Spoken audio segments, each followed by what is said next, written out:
하나님의 아들, 하나님의 딸, 그렇죠? 아주 조그만 유치원 다니는 아이들에게 제가 한번 물어봤어요. 너희는 하나님이 사랑하신다는 말을 들었지? 예, 들었어요. 그게 누구 사랑하지? 어떻게 생긴 사람을 사랑해? 그랬더니 아이들이 한참 가만히 있다가 어떤 아이가 대답을 하더라고요. 코가요, 저같이 생긴 사람이요. 그랬더니 다른 아이가 대답하더라고요. 이마가 저같이 생긴 사람이요. 하나님은 각자 우리가 하나님의 자녀이기 때문에 하나님의 자녀로서 사랑한다는 걸 아이들이 받아들이더라고요. 근데 우리가 이제 어른이 되면은 남의 이야기를 받아들이는 걸 참 잘 안 받아들여요. 자기 생각이 너무 이게 굳어 있고 오라서 다른 사람 얘기하면 그게 뭐 그럴 수 있지. 그냥 그럴 수도 있지. 그런 사람이 많아요. 근데 교회 와서도 하나님의 말씀을 들으면서 성경을 들으면서 그냥 그럴 수도 있지. 그런 사람이 있어요. 제가 아는 과학자 한 분이 예수 믿는 처녀하고 결혼을 했는데 조건이 교회 나가야 된다 하는 조건이었어요. 그래서 결혼을 해서 교회는 가는데 영 믿음이 안 생겨요. 믿지를 못하겠어요. 뭐 다른 건 대충 그냥 받아들이고 믿는다고 할 수 있겠는데 자기가 과학자인데 어떻게 물이 변해서 포도주가 돼? 이게 도대체 안 믿기더래요. 물이 변해서 어떻게 포도주가 되지? 그래서 한참 교회 생활을 이렇게 부인 따라서 다니면서도 불구하고 이게 안 믿겨져가지고 어떻게 물이 변해서 포도주가 돼? 이건 있을 수가 없어. 과학적으로 안 맞아. 그리고 늘 부인하며 살았어요. 근데 어느 날 예배 드리는데 같이 아내하고 같이 앉아서 예배 드리는데 그 마음속에 깨달음이 왔어요. 무슨 깨달음이냐? 아하, 우리가 지금 예배하는 하나님이 창조주 하나님이라 그러셨지?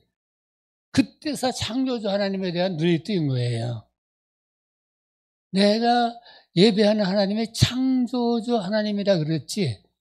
그러면 세상을 만드신, 모든 것을 만드신 분, 나를 만드신 분, 이 땅에 있는 모든 것을 다 주관하시는 만드신 그분이 그까짓 것, 물이 포도주 되는 것 하나 못하겠어? 이러면서 믿음이 확 이렇게 확신이 들어오면서 부인에게 그날 집에 와서 무릎 꿇고 부인하고 같이 기도하고 하나님 앞에 제가 지금까지 어리석은 제 작은 생각과 이론 가지고 제가 알고 있는 알지도 못하는 과학적 지식 가지고 하나님이 하신 일을 못 믿고 살았습니다.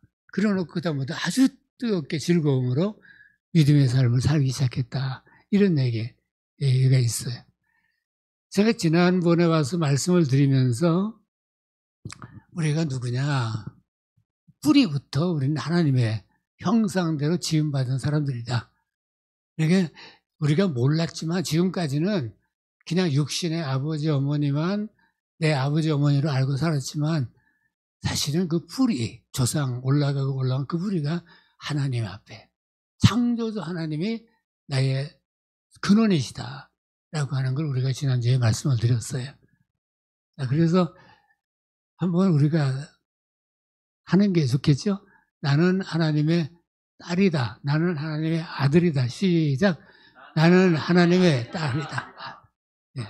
하나님의 아들이다. 예. 우리 하나님의 아들, 딸. 그러면서도 지금 여러분 따라 하셨지만은 속에 확신이 없이 그냥 말만 하신 분, 생각만 또 그렇게 하신 분이 있어요. 근데 가만히 생각해 보세요. 우리가 사람은 누구나 하나님이 생명을 축복하시지 않으시면 이 땅에 태어날 수가 없어요. 하나님이 누구에게인가 생명을 축복하셔서 누구의 딸이 됐거나 누구의 아들이 됐어요. 또 그렇게 생명을 주셔서 누구의 어미가 되기도 하고 아비가 되기도 했죠. 생명 여러분이 내가 만들면 되지. 천만에요. 아기를 낳고 싶어도 절대 못 낳는 그런 분들도 있고 아기를 낳고 싶어서 아주 몸부림치고서요. 그래도 아이가 안 생기는 사람도 있어요. 그게 마음대로 되는 게 아니에요. 신비예요. 그리고 사실은 제가 그런 걸 보면서 이 사람이 그 생명을 가지는 구조를 이렇게 봤더니 이 속에서 은혜의 사건이 일어나고 있더라고요. 은총의 사건이 일어나고 있더라고요. 그 구조가 성경 말씀이 말씀하시는 하나님의 은혜가 내려주시고 그것이 땅에서 육신이 되고 이런 모습의 구조가 우리 속에 있더라고요. 우리 속에서 난자가 내려와야 되고 그리고 그것이 양육되어야 되고 뭐 이러면서 그렇게 신비한 구조가 속에 있더라고요. 또 놀라운 거는 어떻게 하나님이 색깔을 정하시면 그 장미는 그런 색깔로 꽃을 피울까? 어떻게 새는 그 모양으로 그렇게 예쁘게 만드실까? 계속 이어질까 그것이?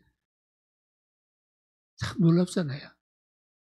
우리가 여기 나라는 사람이 있다 하는 것은 하나님이 나에게 생명을 주셨다. 은혜를 베푸셨다. 라고 하는 사실을 우리가 받아들여야 됩니다. 나는 하나님의 딸이야. 나는 하나님의 아들이야. 라고 세상을 살아가는 사람들하고 그걸 알고 세상을 살아가는 사람들하고 그걸 모르고 그냥 인생 시작됐으니까 사는 거야. 하는 사람하고 삶이 다르죠. 사람이 생명의 주인이신 온 우주의 주인 되시는 창조주 하나님, 그분이 내 생명의 주인이시다라고 하는 사실을 마음으로 받아들이면 그게 뭐죠? 마음으로 받아들이면 그게 믿음입니다. 믿음은 별거 아니에요. 여러분 자식이 태어나가지고 엄마를 몇 번 바라봐요? 엄마 바라보고 엄마 그러고 바라봐요. 그러면서 하나의 속에 확신을 가지는 것은 엄마일지도 몰라가 아니라 엄마야. 그 자식은 그때부터 엄마하고 아이하고 관계가 맺어집니다. 엄마야. 엄마에게는 자식에게는 엄마가 너무 소중해요. 엄마야. 아빠야. 그래서 엄마 아빠가 너무 소중합니다.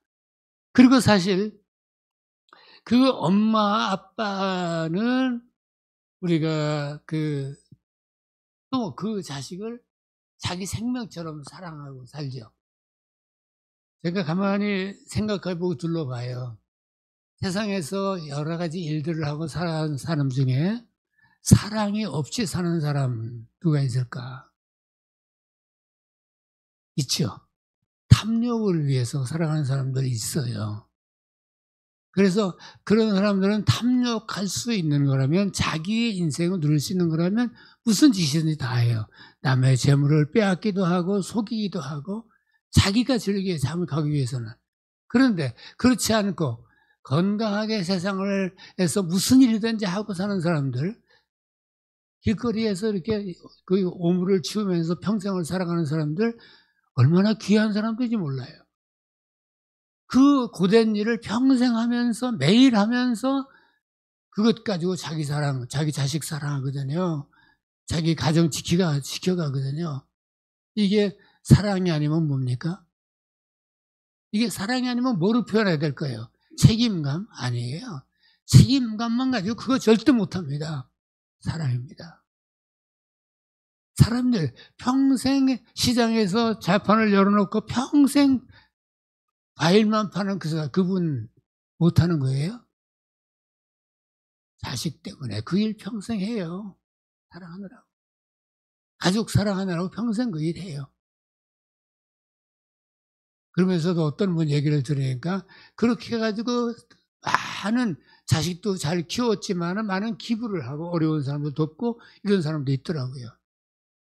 참 훌륭하신 분이 세상엔 많이 있어요. 사실 사람의 생명이 주인이신 그분을 창조하신 하나님이 그분이 내 생명의 주인이시다라고 하는 사실을 마음으로 받아들이면 그것이 믿음인데 믿음을 가지면 이제 그때부터 뭐가 생기느냐 하면 그 사람 안에서 생각이 변합니다. 생각이 변해요. 그 믿음을 갖기만 하면 생각이 변하기 시작해요. 또 마음도 변합니다. 그래서 내가 창조주 하나님의 아들이야. 가끔 생각이 나요. 내가 못된 짓 하려고 하다가도, 거짓말 하려고 하다가도 나 하나님 아들이잖아. 내가 비열하게 살려고 하다가도 나 하나님 아들이야. 그건 내 속에서 올라와요, 자꾸. 그러면 그렇게 못 살아요. 하나님 아들답게 어떻게 살지? 그리고 변하기 시작하죠. 그것뿐만 아니라 말과 행동이 나도 모르는 사이에 살살 변해요. 조금씩. 이 사람 예전엔 막 만나면 쌍소리 막 치더니 요즘 안 그러네. 이 사람이 이제 얼굴이 변했네. 이게 다른 사람이 먼저 알아봐요. 우리가 그게 무슨 일이냐.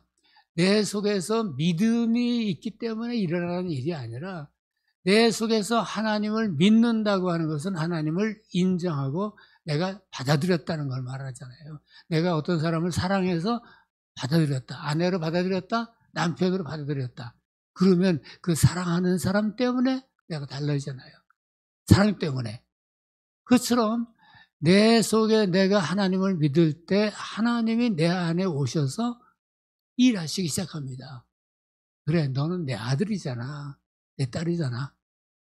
그리고 그분이 조금씩 바꾸어가기 시작하세요. 나를 바꾸어가기 시작해요. 뭘로 바꾸어갈까? 하나님의 아들답게 살아가는 인생으로, 하나님의 딸답게 살아가는 인생으로 나를 바꿔가시기 시작합니다. 그래서 내가 꾸지 않던 꿈도 꾸고 내가 하지 않던 생각도 하게 되고 하시는 그런 일을 하시죠. 이게 하나님이 하시는 일입니다.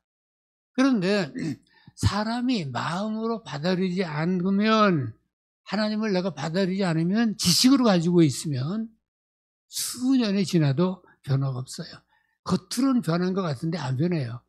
이게 뭐냐면 교회에 다닌다고는 하지만 믿음이 없이 마음으로 받아들이지 않고 지식으로만 가지고 있는 하나님이 계신데, 창조주 하나님이래 하고 하는 사람, 이런 사람들이 안 변해요. 흉내 내는 것 같아요. 그래도 안 변해요. 제가 어떤 권사님을 한번 만났어요. 일이 있어서. 그랬더니 그 권사님이 저한테 성경을 그냥 쫙쫙쫙쫙 읽으면서 막 얘기를 하시더라고요. 아, 성경을 많이 읽으셨구나 그랬어요. 근데 자기 그 아들하고 며느리가 자기한테 좀 잘해줬으면 좋겠다고 생각하는데 잘못한다고. 목사님이 좀 그렇게 잘하도록 충고 좀 해달라고 하는 얘기를 하세요. 근데 제가 들었어요. 들으면서 이분은 믿음은 없구나. 성경을 많이 읽어서 달달 외우긴 했는데 믿음은 없는 분이구나 라고 하는 걸 이렇게 다 깨닫게 되더라고요. 자, 믿음이 없으면 성경을 다 달달 외우고, 또 믿음이 없으면 성경을 많이 읽어도 아무런 소용이 없습니다. 아무런 소용이 없습니다. 우리 마음으로 받아들여야 우리 속에 변화가 시작되게, 하나님의 역사가 나타나기 시작합니다. 부모에게 가장 불효한 자식은 누굽니까? 나가서 사고 치는 놈, 못된 일을 하는 놈, 가끔은 사고 쳐서 다치고 오는 놈, 이런 놈이 불효자 아닙니다. 자식은 커가는 동안에 그런 일 다 해요. 넘어져서 코도 깨고 다치기도 하고 말썽도 부리고 자기 나름대로 뭔가 해보겠다고 하기도 하고 실패도 하고 다 해요. 그렇다고 불효한 것도 아니에요. 나쁜 놈. 그렇게 말할 수는 있지만, 그렇다고 마음에 안 들어서 좀 이렇게 우리가 싫어할 수는 있지만 불효는 아니에요. 가장 불효는 뭡니까? 가장 큰 불효는 자식이 나한테 내가 엄마라는 걸 인정 안 해.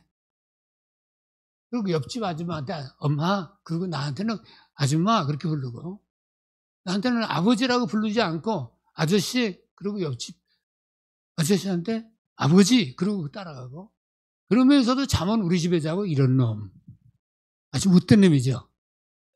네. 제일 큰 불효는 부모를 인정하지 않고 자기가 마치 사는, 그 놈은 출세해서 아무리 잘 살아도 그놈 못된 놈이야, 부모한테는.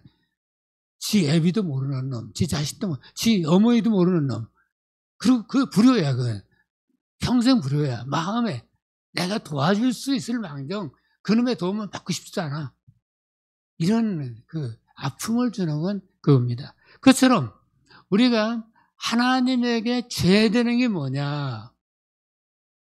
내가 하나님의 생명의 축복을 받고 살았는데 하나님을 나의 생명의 주님으로, 아버지로 인정하지 않는 것이 하나님의 죄예요. 그러면 하나님이 주인이 아니면 누가 주인이죠? 내가 주인이에요, 내가. 내 인생 내가 주인이야. 그렇지 않으면, 그렇게 살다 보면 내 인생, 세상이 내 인생의 주인이 되기도 해. 딴 사람이 내 인생의 주인이 되기도 해. 그런데 하나님은 내 생명을 네가 가졌으면서도 나를 네 생명의 주인으로 인정도 않고 아버지로 부르지도 않고 하나님으로 주권이 내게 있는데 네게 있다고 생각하고 그것이 하나님 앞에 죄입니다. 그런 인간, 즉 자기가 스스로 주인임을 고백하면서 인정하며 주장하며 살아가는 삶의 모든 것은 사실은 그게 죄입니다. 그래서 우리 모두는 하나님 앞에 죄인이다 라고 하는 그 말을, 성경 말씀이 그런 말씀을 하는 겁니다. 회개라는 건 다른 거 아니에요. 바로 거기서 오늘부터 내가 하나님이 나의 생명의 주인이심을 인정하고 살아가겠습니다 하는 그 마음속으로부터 결심, 변화, 이게 회개예요, 진짜. 자, 그런데 여기 오늘 우리가 읽은 시편 23편 말씀, 이 말씀은 사실은 교회 다닌다는 사람들, 교인은 참 좋아하는 말씀이에요. 찬송할 때마다 위로를 받고 또 이렇게 외울 때 많은 사람들이 외우면서 힘을 얻는 그런 말씀입니다. 여호와는 나의 목자시니 내게 부족함이 없으리로다. 내가 그가 나를 푸른 풀밭에 누이시며 쉴만한 물가로 인도하시는도다. 그런데 이것이 다윗이 지은 시라고 그러는데, 다윗이라는 말씀은, 다윗은 하나님을 지식으로 알고 있는 사람이 아니라 하나님을 믿음으로 알고 사랑하는 사람입니다. 그래서 이건 믿음의 선포, 하나의 글장난이 아니라 다윗의 믿음의 선포를 말합니다. 목자라고 하는 표현을 우리는 잘 이해를 못해요. 우리는 목자라는 걸 잘 모르거든요. 근데 몽골 사막이든지 유목민들에 가면 목자는 그 기르는 양들의 주인입니다. 주인이기도 하면서 가장 양을 잘 알아요. 콧물만 흘려도 알고, 재채기만 해도 알고, 나쁜 건 뭐야? 나쁜 음식만 먹어도 알고, 객거리고, 다. 그래서 양들하고 목자하고는 얼마나 가까운지, 목자의 소리만 나면 주르르 몰려오기도 하고, 또 목자는 양들 한 사람 한 사람의 이름을 다, 한 양 한 양 이름을 다 가지고 있어서 부르기만 하면 그놈이 쫓아오고 하는 게 목자와 양들의 관계입니다. 그리고 목자는 양들을 해치려고 짐승에 달려들면 짐승하고 싸워서 절대로 양의 생명을 빼앗기지 않으려고 자기 목숨까지 바치는 그런 삶을 사는 사람들이 목자예요. 그래서 여호와는 나의 목자시니라고 하는 말은 나의 주인이십니다. 당신은 나의 주인이십니다. 라고 하는 그런 고백과 같습니다. 주인, 나를 가장 사랑하는 분입니다. 라고 하는 거죠. 이 다윗이라고 하는 분은 성경에서 가장 축복을 많이 받은 사람으로 꼽힙니다. 또 그분의 주인은 언제나 세상이 아니고, 세상의 권세나 명예나 재물이 아니고, 세상의 학문도 아니었습니다. 다윗의 주인은 창조하신 하나님, 그분만이 오직 그분의 주인이었습니다. 다윗은 그분이 곧 자신의 인생의 주인이시기에 그분만이 내 인생을 온전하게 하실 수 있다고 고백합니다. 왜냐하면 그분이 나를 사랑하시니까. 그분이 나를 사랑하시니까. 이 세상을 만드신 그분이 나를 사랑하시니까 나는 세상에 누구도 내 인생을 온전하게 할 수 있는 사람이 아니라 그분만이 나를 가장 나답게 살아갈 수 있게 하신다. 나는 고백을 하고 있는 겁니다. 여러분, 살아가면서 마음에 감사가 메마르면 감사한 사람이 하나도 없어. 고마운 사람이 하나도 없어. 그러면 내가 죽어가고 있는 겁니다. 내 자신이 죽어가고 있는 거예요. 내가 늘 감사하는 사람이 있어요. 고마워. 할 수 있는 사람이 있고, 고맙습니다. 할 수 있는 사람이 있어요. 그건 내가 살아있다는 증거예요. 아무에게도 고맙다는 말 할 사람이 없고, 고맙다고 생각하는 사람도 없고, 그런 느끼는 사람도 없다. 이건 내 인생이 죽어가고 있는 거예요. 우리가, 다윗은 자기 인생이 하나님이 가장 사랑하시기 때문에 하나님께 맡기고 살아서 난 부족함이 없다라고 고백합니다.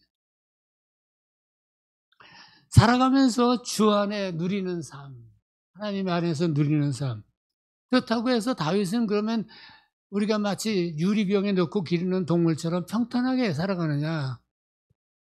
아무런 걱정과 근심도 없이 사건도 없이 살아가느냐? 아니요. 절대로 아닙니다. 그나 다윗은 양을 치던 목자가 나중에 임금까지 됐고, 임금 중에서 가장 사랑받는 임금이 됐어요. 그동안에 얼마나 어려움이 많았는지 몰라요.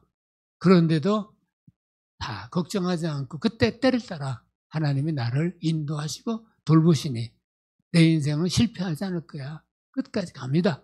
이러고 살았던 고백입니다. 그래서 다윗이 뭐라고 고백하냐면 그래 하잖아요. 여호와는 나의 목자시니 내게 부족함이 없다. 부족함이 없다라고 말하며 살아가는 사람이 세상에 얼마나 될까. 그가 나를 푸른 풀밭에 누이시며 실만한 물가로 인도하신다. 그분은 반드시 나를 쉬게 하시고 기뻐하게 하시고 편안하게 하실 거다. 내 영혼을 소생시키시고 자기 이름을 위하여 의의 길로 인도하시도다. 영혼을 소생시킨다라고 하는 말씀은 내 마음에 기쁨이 솟아나게 하신다 하는 말이에요. 그분은 늘 내 생에 기쁨이 메마르지 않게 해주실 것이고, 그리고 의의 길로 나를 가장 바른 길로, 내가 살아가야 할 바른 길로 인도해 주실 거다. 왜냐? 내가 하나님의 아들이니까, 내가 하나님의 딸이니까 그분에게 맡기고 살면 내가 가장 가야 할 바른 길로 그분을 인도해 주실 거다 라고 하는 고백을 합니다. 사실은 제 인생이 그랬습니다. 내가 하나님을 믿지 않고 몰랐더라면 뭐가 됐을까? 상상해보면 알고 그냥 끔찍해요. 내가 하나님을 믿고 살았다고 하는 것이 얼마나 감사한지 모릅니다. 그래서 제가 시편 23편 말씀을 이렇게 읽어보다가 제 나름대로 표현을 한번 해봤어요. 다르게 이렇게 한번 표현해봤어요. 하나님은 나의 생명과 삶의 주인이십니다. 그분의 사랑에 아무 불만 없습니다. 그분은 나의 인생을 동행하시며 언제나 내가 지쳐 황폐해지지 않도록 내 생명, 인생을 기뻐하며 감사할 수 있는 자리로 인도해 가십니다. 나의 하나님은 내가 지쳐 시험에 들지 않도록 때를 따라 힘을 주시고 내가 하나님의 자녀이기에 하나님의 자녀답게 살아갈 수 있도록 바른 길로 인도해 주십니다. 이렇게 표현을 해봤어요. 이 놀라운 하나님의 은혜, 여러분도 누리시기를 바랍니다. 아멘. 누리시기를 바랍니다. 우리가 누리지 못하는 사람이 있어요. 첫째 번, 내가 내 인생의 주인이야. 그러니까 그런 지식과 생각을 가지고 있는 사람. 내가 내 인생의 주인이야. 절대 하나님의 은혜 못 누립니다. 이런 마음 가지고 사는 사람 절대 하나님의 은혜 못 누려요. 두 번째 있어요. 교회도 나오고 찬송도 잘하고 성경도 읽고 다 하는데 내가 내 인생의 주인인가? 아니면 다른 누가 내 인생의 주인인가? 무엇인가? 내 인생의 주인이 돈 아니야? 돈이 있어야 사람의 인생을 살잖아? 아니야, 사람이 세상 살려면 명예가 있어야 돼. 아니야, 사람이 세상을 살려면 뭐 하면서 내가 주인인가? 아닌가? 이렇게 하면서 이렇게 방황하는 사람. 절대 못 누립니다. 이 은혜 절대 못 누립니다. 우왕좌왕하며 사는 사람. 또 이 놀라운 하나님의 은혜는 하나님이 내 생명의 주인이심을, 하나님이 내 아버지이심을 확실하게 믿는 사람만이 누릴 수 있는, 믿음만이 누릴 수 있는 그런 은혜입니다. 여러분, 종교가, 학문이, 권력이, 재물이, 어떤 사람이 세상을 창조하신 하나님을 만나게 해줍니까? 못 만납니다. 여러분, 못 만납니다. 그 속에서 하나님을 못 만납니다. 절대 못 만납니다. 복음만이 우리를 지으신 창조주 하나님을 만나게 합니다. 그래서 복음이 무엇보다 소중합니다. 우리나라에 기독교가 처음 들어왔을 때 하나님이 계심을 깨달은 선비들이, 귀족들이, 그러니까 선비들이 깨닫고 나니까, 하나님이 나를 지으셨고 내 집에 종도 지으셨구나. 저 사람도 하나님의 자녀구나. 저 사람 하나님의 자녀구나를 깨달았어요. 그러니까 종이 차려주는 밥상을 받고 늘 그렇게 살았던 주인이 마음속에 찔림이 생겼어요.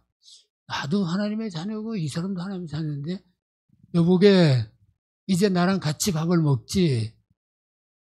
그리고 선포를 해버렸어요. 그런 게 난리가, 이것이 세상에 소문이 나니까 세상에 난리가 난 거예요. 이러면 우리나라 망해.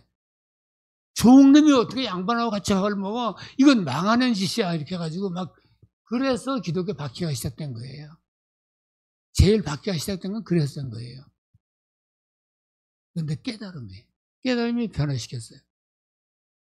우리가 부모는 왜 자식을 죽이기까지 사랑합니까? 사람은 왜 마음속에 가장 중요한 게 사랑의 가치가 됩니까?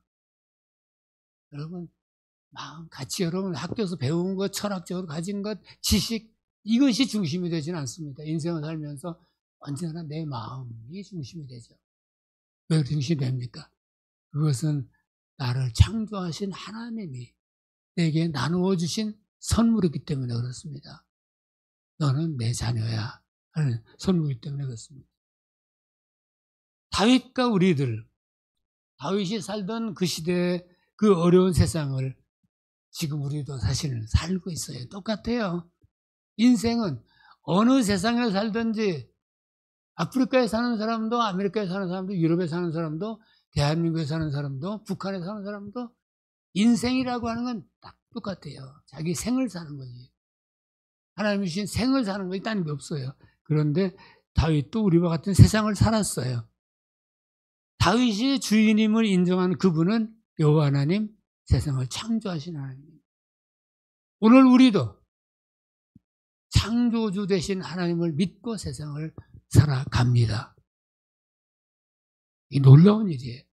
다윗이 바라보며 찬양한 그분, 오늘 우리도 바라보며 찬양합니다.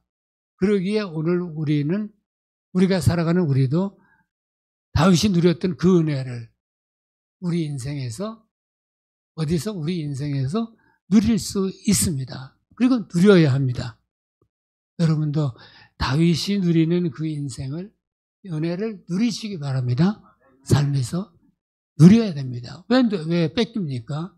나한테 주어진 아버지의 사랑인데 그걸 왜 뺏겨요? 누려야 합니다. 우리가 읽은 시편 23편 그 다음 말씀은 이렇게 이어가요. 내가 사망의 음침한 골짜기로 다닐지라도 해를 두려워하지 않을 것은, 사망의 음침한 골짜기를 다닌다는 것은 어려움이 있다는 얘기죠. 근데 어려움이 있어도 고난이 있어도 내가 무섭지 않다는 겁니다. 두려워하지 않는다는 거예요. 왜냐하면 주께서, 내 주님이 나와 함께 하십니다. 내 주님이 나와 함께. 그리고 그 주님이 나를 지팡이와 막대기로 그러셨는데 이 뭐냐면 그분이 훈계도 하시고 가끔은 때리기도 하셔서 고난도 주시고 하시면서도 바른 길로 인도해 가신다는 겁니다. 여러분, 예수 믿는다고 고난이 없다? 아픔이 없다 생각하지 마세요. 그 아픔을 하나님이 주시는 내가 깨달으라고, 더 귀한 거 주시려고 깨달으라고 주시는 그 막대기예요. 때. 귀찮은 소리에 누구한테 잔소리 듣는다고 그거 역내지 마세요. 그 잔소리 막대기예요. 하나님의 막대기. 저는 우리 집사람한테 지금 잔소리를 많이 들어요. 왜 그러냐고 이러면 그게 막대기거든요. 하나님이 그러면 안 돼 이렇게 그렇게 들어요. 그래서 주의 지팡이가 나를 안위하실 거니까 지키실 거니까 나는 두려움 없다. 그 다음 말씀이 주께서 내 원수의 목전에서 나에게 상을 차려주시고 기름을 내 머리에 부으셨으니 내 잔이 넘치나이다. 잔이 넘친다는 건 내 그릇보다 주시는 은혜가 더 크다는 뜻이에요. 내 그릇보다, 내 인생의 그릇보다 주님이 주시는 은혜가 더 크다. 이런 말씀입니다. 근데 왜 하필이면 주께서 내 원수의 목전에서 내게 상을 차려주신다 하셨습니까? 보란듯이 나를 조롱하고 비난하던 박해하던 그들이 보란듯이 하나님이 나를 승리하게 하실 것이다. 그런 말입니다. 보란듯이 그 앞에서 우리 인생 다 그렇듯이 인생을 살아가는 동안 우리가 여러 가지 어려움이 있을 수 있습니다. 고난의 때에 우리가 인생을 살아가면서 한두 번쯤은 죽음의 공포가 우리를 찾아오기도 합니다. 그럴 때 어떻습니까? 사람들은 술집을 찾고 마약에 빠지고 무당을 찾고 자신을 도울 수 있다고 생각되는 누군가에게 자존심을 버리고 매달리기도 합니다. 누군가 나를 도와달라고 애걸복걸하기도 해요. 이럴 때 보면 사람이 참 그 사람이 그럴 수도 있네. 그렇게 전해줄 수도 있네. 이런 생각이 들 정도로 사람은 그럴 수 있습니다. 많은 능력을 있는 것 같으나 사실은 정말 무능합니다. 그런데 오늘 말씀은 다윗이라고 하는 그 말씀은 이렇게 말씀하셨어요. 그분은 이 어두움 자리에서 하나님을 생각하면서 하나님의 사랑을 믿었어요. 그래서 내가 사망의 음침한 골짜기로 다닐지라도 해를 두려워하지 않을 것은 주께서 나와 함께 하십니다. 주의 지팡이와 막대기가 나를 안위하시나이다. 내가 비록 사망의 음침한 골짜기를 다닐지라도 어둠이 나를 집어삼키지 못합니다. 나는 주인 되시고 생명의 주가 되신 하나님은 나를 그곳에 혼자 두지 않으십니다. 그분은 거기서 그분의 권능의 손으로 나를 지키실 것입니다. 이 고백, 우리의 고백이 됐으면 좋겠습니다. 주께서 우리가 그 죽음의 골짜기를 승리의 골짜기를 바꾸고 나에게 대적자에게 나를 괴롭히는 대적자 앞에서 나에게 상을 차려주시는 그분. 저는 마지막으로 우리의 하나님과 함께 사는 세상을 이긴 승리자의 고백을 여러분 들어보시기를 바랍니다. 23편 6절 말씀 다시 한번 같이 읽으실까요? 말씀을 같이 읽겠습니다. 내 평생의 선하심과 인자하심이 반드시 나를 따르리니 내가 여호와의 집에 영원히 살리로다. 아멘. 나는 하나님의 사랑 안에 영원히 살 거야. 나는 하나님의 사랑 안에 영원히 살 거야. 아멘. 이 고백이 우리 모두의 고백이 되기를 주의 이름으로 축복합니다. 아멘.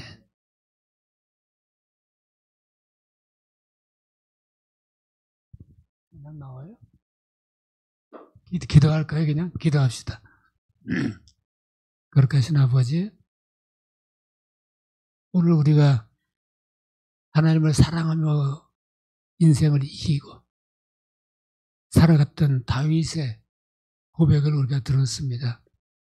오늘 말씀을 들은 사랑하는 성도들 모두가 여기서 예배하는 사람 한 사람 한 사람이 다윗과 같이 하나님의 사랑 안에서 인생의 승리의 고백을 할 수 있는 축복을 허락하여 주시옵소서. 감사하며 우리 주님 예수님 이름으로 기도합니다. 아멘.